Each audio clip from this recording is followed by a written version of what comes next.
Everybody, we are hanging in, hanging out, hanging on. Completely understand we are still managing and going through this thing, but we are doing it together. Globally, we are doing it together. I have been thoroughly, as you guys know, enjoying our Q&As and this opportunity that we have to stay connected, stay hopeful, stay informed, stay optimistic, stay entertained, and stay, of course, taking care of each other. But especially, just really through this interaction and you have been thanking me for doing these Q&As and answering your questions and sharing a little bit of my anecdotes, a little bit of my life lessons, a little bit of my dumb shit that I've done in the past, that has no doubt informed me on how to live better, become a better man. But you guys have been thanking me around the world, and I want to say, number one, you're welcome. But maybe more importantly than that, you should know that, this is a two-way dance. And, what I get out of this, staying connected to you guys, especially during this time of incredible stress and uncertainty, what I get out of it is invaluable as well. So thank you. I appreciate it. And I appreciate always staying connected with you guys and really continuing to strengthen and fortify this connection that we have, especially during these wild and crazy times. So there's a few questions that I wanted to ask, that I wanted to answer, that I've been getting. The first question is, how often am I training now, per week? Now that we are down, we have a lot of time on our hands. What kind of training schedule am I on? Well, I generally train 5 to 6 times a week with 1 day off. And the 1 day off varies wherever I feel like putting it throughout the week. But since we have been down and since we have been dealing with COVID-19, I have been training every single day, sometimes 2 times a day. And, to be honest with you, yeah, physically, I get what I get out of it physically. But more importantly than that, what it does for me mentally and the stability that it allows me to have. And it's almost like that, it's this psychological ballast that I need that gives me that stability. And I do find it in the gym and doing physical activity. Something else that you guys have been asking me is why am I not shooting my workouts and posting them or doing something on IG Live? Well, to be honest with you, I think, and look, maybe I'm a little oversensitive about this. You guys could let me know, but I just don't want to be the asshole who is, hey guys, look at me. Look at the great workouts I'm having. Look at this place. The I Am Paradise. Wow, I feel great. 280 pounds and I feel good. How about you guys? Are you guys getting it good? I mean, be creative in your house, guys. I'm having great workouts. No. I definitely don't want to do that. I just, because I am, again, maybe I'm oversensitive, but that's okay. I am who I am, and I'm empathetic, and I know that millions and millions and millions of you around the world, it's killing you not to be able to go to a gym, not to be able to get to your local gym. And, you can only do so much shit in your apartment or your house and get creative before it drives you batshit crazy. I completely understand that. So the last thing I want to do is just show you that. And you're like, thank you, Rock. Look, I got your back. But you know what? When this is all over, and it's going to happen where we're going to get ahead of this and flatten the curve, we're all going to come back, and especially you guys are going to have the best workouts of your lives. And then maybe I'll start to share some of my workouts too with you guys. Maybe we'll do something really cool and big on IG Live. But until then, I'm not going to do it. Now, just to be clear, the celebrities out there who are doing that, I'm not saying they are assholes. I'm saying that if I did that and if I showed you my workouts in this gym, and by the way, this gym isn't pretty. A lot of the celebrities' gyms, they're pretty gyms. They're nice. There's nothing pretty about this gym. This is the place, this is the ego debilitator, the ego crusher. There is loud music, there is intensity, there's sweat, there's spit, sometimes there's vomit. There's nothing pretty about this gym, and I don't know if it's actually not appropriate to show my workouts because there's enough rage that I am training with every single day for all of us, by the way. So if you choose, you could live vicariously through me. I'm happy just to let you guys know that I am training and getting after it, and generally I like holding these Q&As or answering your questions once I'm done working out, when I'm actually in a mood to talk. Because before that, I got a lot of intensity and I got a lot of rage to get out. You're like, Rock, is that healthy? I believe it is very healthy. By the way, just back to what I was saying, I'm not calling celebrities an asshole for showing their workouts and their pretty gyms and their mansions and things like that. I'm not. I'm just saying that I would feel like an asshole if I did that. So I'm not going to do that, but maybe one day I will. Another question is that I wrote the questions down on that board over there. This is a question I get asked all the time. Is when am I going to go on Joe Rogan's podcast? I can't wait to do it. Joe's a good buddy of mine, and we've talked about doing his podcast in the past. I think, once things settle down and we get back to a sense of normalcy for our society, then I can't wait to go on. But hopefully I'll go on this year.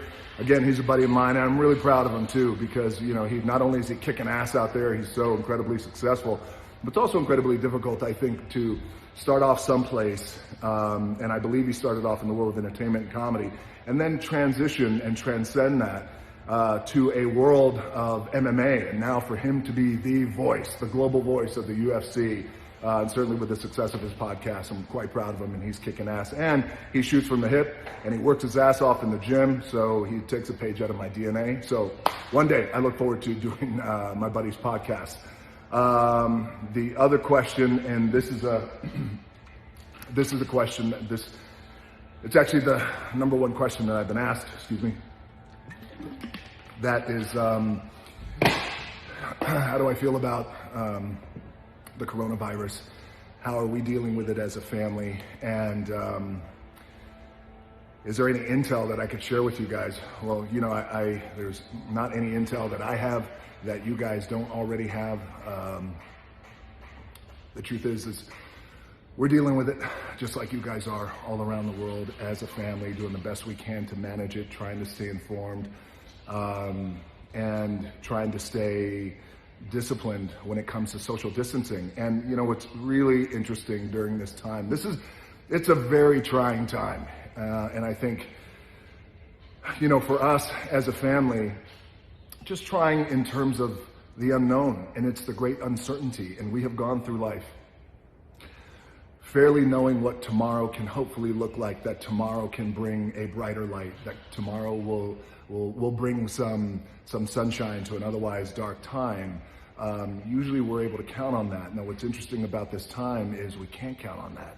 And it drives, for a man like me, it drives me crazy, because I am just by nature one who likes to do and to take action. But in this case, there's limited action that we can do, and we can only control the things that we can control. And what we can control is to be disciplined about social distancing, be disciplined about staying in the house, and also there's an accountability that we have as Americans, and as well as everybody around the world, and that is to take this serious. And it feels like everyone is finally. So we are dealing with it too. And, I also found it, I don't know how it is for you guys, but I found that, the days, it's almost like it's been about 50-50, where, and as we're going into the third week now of this, for me, they've been 50-50 percentage in terms of one day I feel good, I feel like I got a handle on things, I look around, I make sure my family is good.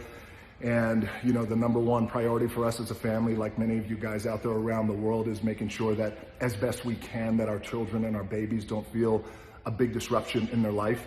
And of course, the older they are, the more disruption they do feel of not going to school, not seeing their friends and things like that. And I know many of my friends and many of you guys around the world have had these conversations with your children about what this is and what it's going to be, and trying to put a bright light and a positive spin on it, which we should, because it is going to change back in our favor.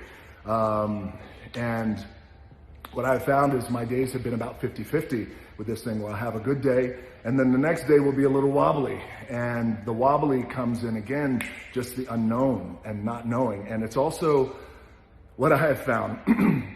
What I found is it's a real critical time for us to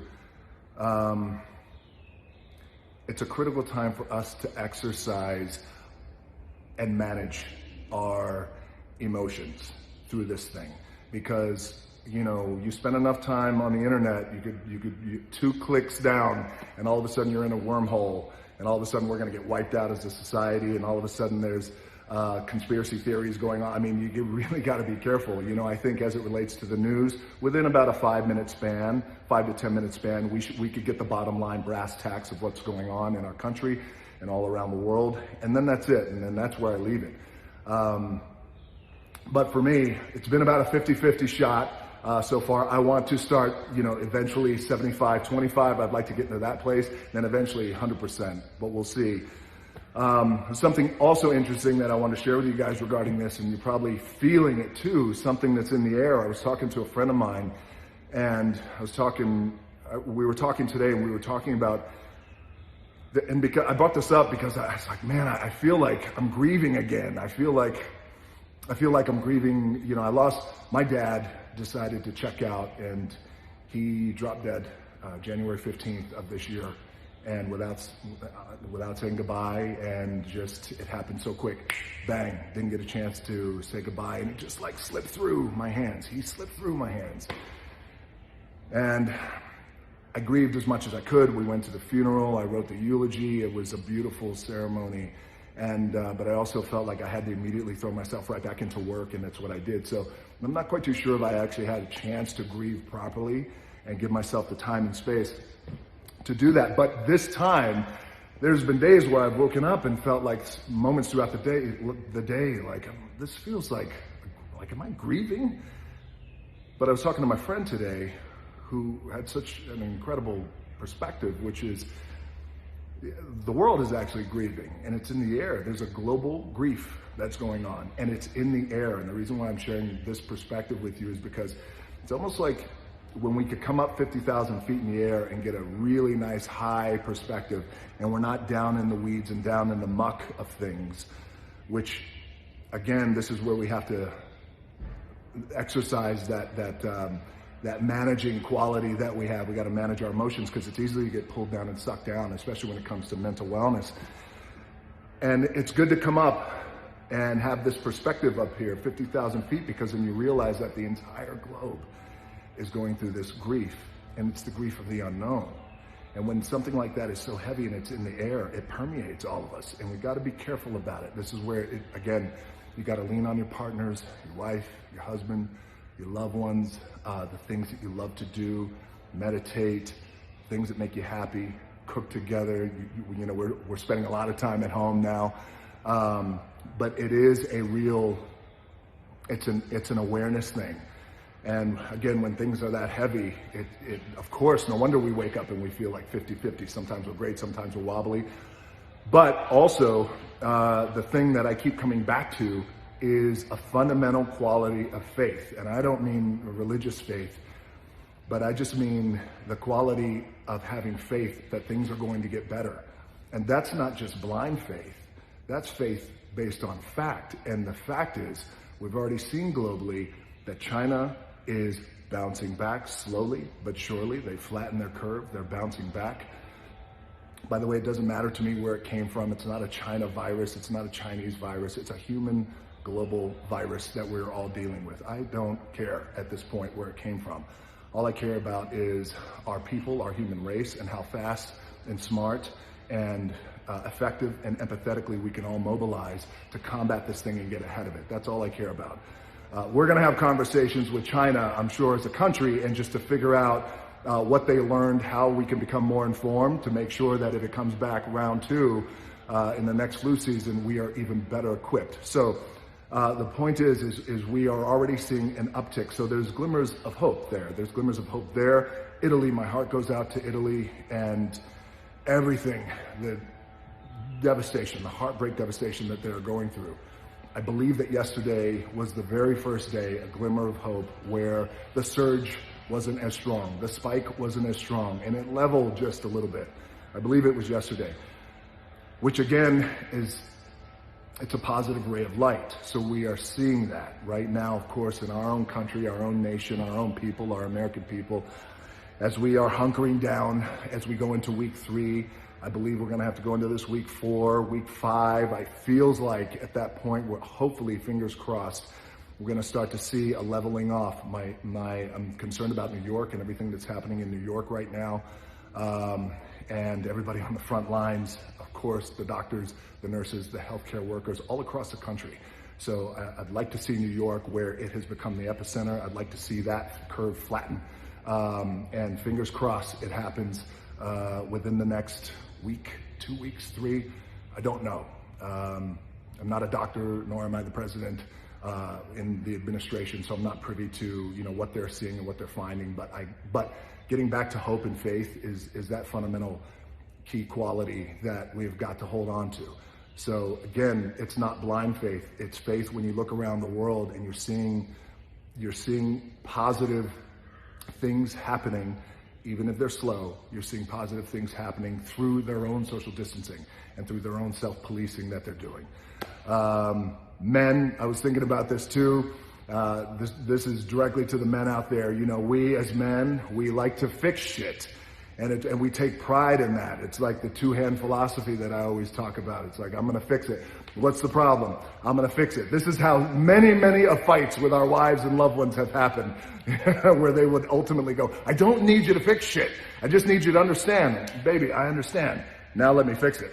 This is a thing that we just can't fix. Now we can control what we can control and be leaders for our families and be equal partners for our wives. But what I have found is, now's the time where we got to step up as men. And, in terms of the multiple chores around the house, and I'm not saying we're not doing that. I'm not saying that. I'm saying now's a good time to be even more acutely aware and empathetic to our wives and loved ones who are in essence the frontline workers in our own house. So now's a good time. I know for me personally, it was a nice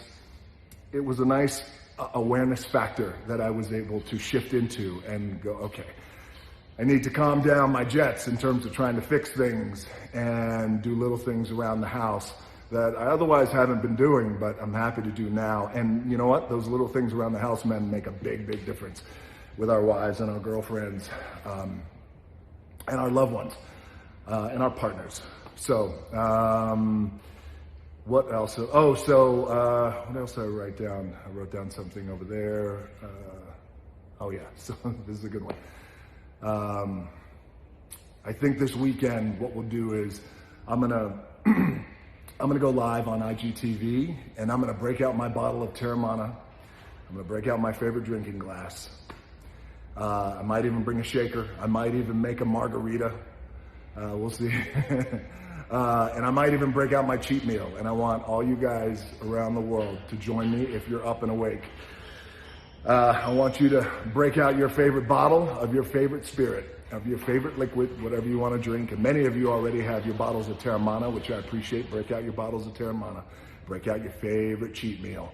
Because on Sunday, we're going to have a Q&A, and it's going to be live, and I'm going to be answering and addressing any and all of your questions while we eat our cheat meal and while we drink our Terramana. It's going to be a lot of fun. This is 18 minutes, almost 19 minutes of your life you will never get back. Thank you for hanging out with me, and thank you for engaging with me, and thank you for staying engaged. Thank you for staying connected. Again, I love every second of this and staying engaged with you and connected and informed and entertained. I look forward to Sunday. We're gonna have ourselves a little tequila party, or whatever it is that you're bringing to the table. I welcome any and all liquids. But thank you guys again. Everybody stay healthy and stay strong, stay vigilant, stay disciplined, and stay optimistic and have faith. You gotta have faith that we're gonna get through this thing. Again, it's not a religious thing. It is a fundamental quality that we should all hang on to, which is faith that we're gonna get through. Because look, at the end of the day, and I firmly believe this as an American and somebody who cares deeply about our country and somebody who cares incredibly deeply about our American people, we are resilient. But also, everybody around the world, we are a resilient human race. And we are going to get through this. And I do believe in my heart of hearts that we will once again rise. And by the way, on the other side of this, on the other side of this, just think of how much more aware we're going to be, how much more enthusiastic we're going to be, how much more informed we're going to be to live an even greater life. Because, you know, shit like this, it has a good way of informing us on how we're going to step and move forward. So once we flatten our curves and once we get ahead of this thing, and we will, I anticipate a really big, robust bounce back for us as human beings. So, all right, I love you guys. Thank you. 20 minutes of your life you're never going to get back. And stay healthy and have a great weekend. And I will see you on Sunday, IGTV Live. I'll tell you the name. I'll tell you the time. I'll post what time it is, and I'm bringing that to Mana. Get ready. All right, love y'all, and stay healthy.